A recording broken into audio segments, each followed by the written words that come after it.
Et quand on prenait aussi les éléments de Gbagbo, c'est ici on les faisait prisonniers. C'est ici aussi on les faisait prisonniers. Donc et puis c'est ici, si on traque là-bas, on tue ici encore. On fait. Donc c'est ici aussi qui servait d'abattoir aussi. Voilà. Voilà, ça c'était l'abattoir. Abonné, c'est comment? Ça va, non? C'est aujourd'hui que quel jour même? Aujourd'hui, le 7. Le 7 mai. Le 7 mai. Le 7. 7 mai 2025. 2025. 25, hein? Ouais. Le 7 mai 2025. Aujourd'hui, là, voilà, mon abonné. C'est même commandant frère là, hein? Et PKBJ. Les petits de Jagaria Kone, c'est l'élément, je suis l'élément de Jagaria Kone, ouais. Toujours je suis là. En tout cas, tous les chefs de guerre d'Abobo savent que le commandant Fré n'avait que son arme blanche, en particulier le couteau pour égorger seulement. En tout cas, lui, son arme principale, c'est ça. Donc, les forces pro-Gbagbo se souviennent de lui. Là, les forces pro-Gbagbo se souviennent de lui. En tout cas, ceux qui ont pu s'échapper se souviennent de lui. Sinon, ceux qui sont déjà partis, ils sont partis au nom du commandant. Tout le monde connaît. Jagaria Kone connaît. Mais les quais, va voir. Mais ici, Ferré Konaté. Ça veut dire Commandant Ferré. mais les quais, c'est ange. Donc, l'ange qui retire la vie. hein? Voilà. Explique ce village. Meleke, ça veut dire l'ange qui retire la vie.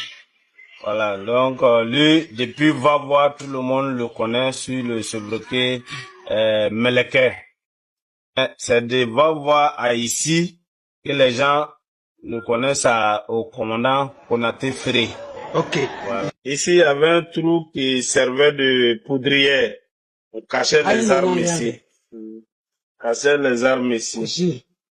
Quand les forces de Gbagbo venaient avec les chars,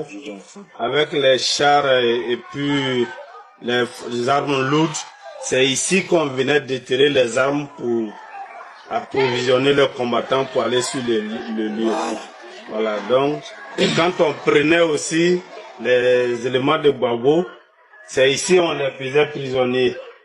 C'est ici aussi on les faisait prisonniers. Donc et puis c'est ici, si on traque là-bas, on tue ici encore. On fait. Donc c'est ici aussi qui servait d'abattoir aussi. Voilà. Voilà, ça c'était l'abattoir. On dit voilà la prison. Voilà la prison civile. Voilà. C'est ici qui était la prison civile. Vous pouvez même constater des traces de trucs. Voilà. C'est ici qui était la prison civile. Donc, les gens, avant de les abattre, on les mettait ici. On les mettait ici, on les interrogeait. Et ensuite, on procédait à ce qu'on doit procéder. Voilà. C'est ça. Donc, c'est ici qu'on les prenait. On les mettait en prison ici, avant de les abattre. Quand la prison civile a été cassée, Ibé est venu. Ibé est venu nous trouver ici. Et puis, il est venu s'imposer de force, comme il avait ses partenaires, la majorité même des gens qui étaient avec nous étaient les partenaires de Ibé. Donc, il est venu s'imposer qu'il est le chef. Ok. Aujourd'hui, vous voulez dire que c'est vous qui êtes le vrai chef du commandant invisible. Voilà. Alors, expliquez-nous pourquoi. Pourquoi le vrai chef du commando invisible, c'est bien le commandant Konaté Fré. Pourquoi? Parce que c'est lui même qui était au devant des premiers combats. Du premier combat jusqu'au dernier combat, c'est lui qui était au devant des combats. C'est lui qui guidait, c'est lui qui présidait tous les combats. Jusqu'à ce que, jusqu'au départ du président Gbagbo, c'est lui qui présidait tous les combats. Okay. Depuis le temps de Samori Touré, voilà. Donc, ils ont les héritages de leur grand-père. Voilà.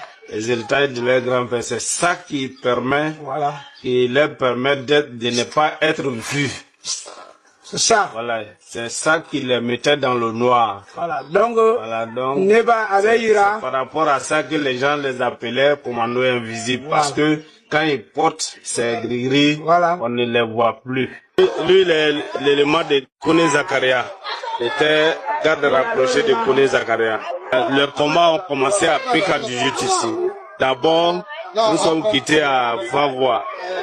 Provenant de Vavois, nous sommes installés à Pika du Jut ici. Et à la faveur de la marche projetée sur la RTI, nous sommes rentrés en combat contre les forces de Bago. Donc, moi, min koko, waiko, et Ibega Keleke, faux. C'est moi qui parle. Ibe n'a pas fait de combat ici. C'est le jour de la libération de la prison civile que Ibe a pénétré à PK18 ici. C'est tout. Ibe est venu après le combat. Il est venu, il voulait récupérer ce qu'on a fait. Sinon, Ibe n'a pas fait de combat ici. Avant tout combat, c'est comme ça que le commandant procède. Il regarde la route. Si la route est bonne, ou bien si la route n'est pas bonne, avant qu'on ne monte sur le terrain. Lui, il montre le chemin où les ennemis sont cachés. Iraba qui montre le chemin où les ennemis sont cachés. Donc quand il fait comme ça, Iraba le guide vers où les ennemis sont cachés. Que tout le monde se guide vers là-bas, se dirige vers là-bas. Après l'offensive, les fétiches du commandant Frey, en particulier le Yiriba, nous a montré la maison où la population d'Anokoa faisait les sacrifices humains. Comment ça s'est passé?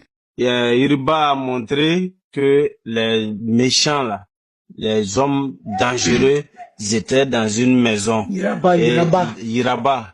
Ça a montré la maison. Donc on s'est dirigé vers la maison et on a trouvé ces images-là là-bas. Et qu'est-ce que vous avez trouvé là-bas? On a trouvé beaucoup de choses là-bas. En particulier, l'ombrine d'un enfant, un nouveau-né. L'ombrine d'un nouveau-né avec beaucoup de matériel de la partie matériel humain. Avec les photos là.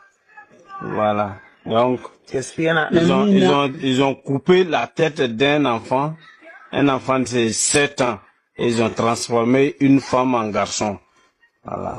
C'était pourquoi? C'était pour les aider dans le combat. Voilà, ça, ils ont fait ça, les sacrifices pour que le village puisse prendre la supériorité sur nous. La personne qui a fait ça, nous l'avons pris. Nous l'avons pris, mais nous l'avons tué. Voilà. Nous l'avons pris, mais nous l'avons tué. On est sur le terrain, après les combats la nuit. Pourquoi d'abord la nuit, ils font le combat la nuit, et puis le lendemain, on voit aussi qu'il y avait des gens qui étaient couchés, les corps qui étaient couchés, qui avaient aussi ces mêmes trucs. Mais pourquoi est-ce que les balles les atteignaient? Mon son combat tout me fait souffrir. Et puis nous douceurs bella, au bel sud d'oyer, bacagne au lab, au bel. Voilà. Mais comme mon est bas, bon, soumi travailler bacan mille. Peut-être que c'est né au était en amour. Les corps qu'on voyait avec les gris-gris aussi, n'étaient pas forcément nos combattants. Parce qu'il y a les combattants de Gbagbo aussi qui avaient des gris-gris. Oui, fait. Nous sommes ici au Carrefour Diallo où il y a eu les premiers combats avec le centre d'intégration commandement Séquence. Il a été attaqué par dans une embuscade par le commando invisible. Et comment les combats se sont déroulés? C'est ici on a commencé le combat avec Séquence. Le Séquence numéro 12. Numéro 12. Principalement Séquence numéro 12. Et c'est eux qui venaient régulièrement. C'est avec eux qu'on a commencé le combat ici. Ici, le premier combat avec Sékos, c'est à ce carrefour-là ici. En tout cas, tous ceux qui sont venus ce jour à bord de Sékos 12, numéro 12, et tous se sont restés ici. Et tous. Il n'y a même pas un qui est sorti. Quand ils sont arrivés, sont venus de d'autres, arrivés au carrefour Diallo ici, sont descendus, voulaient pénétrer dans le quartier. Et donc, on a reçu des appels anonymes pour dire qu'il y a la présence de Sékos dans le quartier et qui tentent même à investir le quartier. Donc, c'est ainsi que les éléments, les combattants sont sortis de gauche à droite pour venir les contrer. Et c'est sur ce lieu que tous se sont restés ici. Ils n'ont pas pu rentrer dans le quartier encore. On était sur le pont ici et ils étaient au carrefour Agripac. Carrefour Agripac, on se regardait. Voilà. Donc, puis il y a eu des échanges de tirs. Il y a eu des échanges de tirs où un colonel de l'armée est tombé là. C'est ici. Voilà. Un colonel de l'armée de Bago est tombé ici. Et ils ont récupéré le corps rapidement. Le policier qui a été brûlé là, il était en haut. Il était en haut. De là-haut, il tirait sur les gens, sur la route là-bas. Donc, il a été extrait. Quelqu'un qui est monté derrière lui. Donc, on l'a pris. On l'a brûlé. Et après avoir livré ce combat, il était normal qu'on reconnaisse l'effort fourni par les enfants, le commandant et leurs troupes. Le commandant Frey a sous sa main 642 éléments. 642 éléments. Eux tous, ils ont combattu un temps soit peu à ce combat. Ils ont participé à ce combat de la libération du pays. Donc, en revanche, on doit les satisfaire. Il faut qu'ils soient satisfaits. Nous voulons, en tout cas, 80% de nos éléments sont prêts à intégrer l'armée.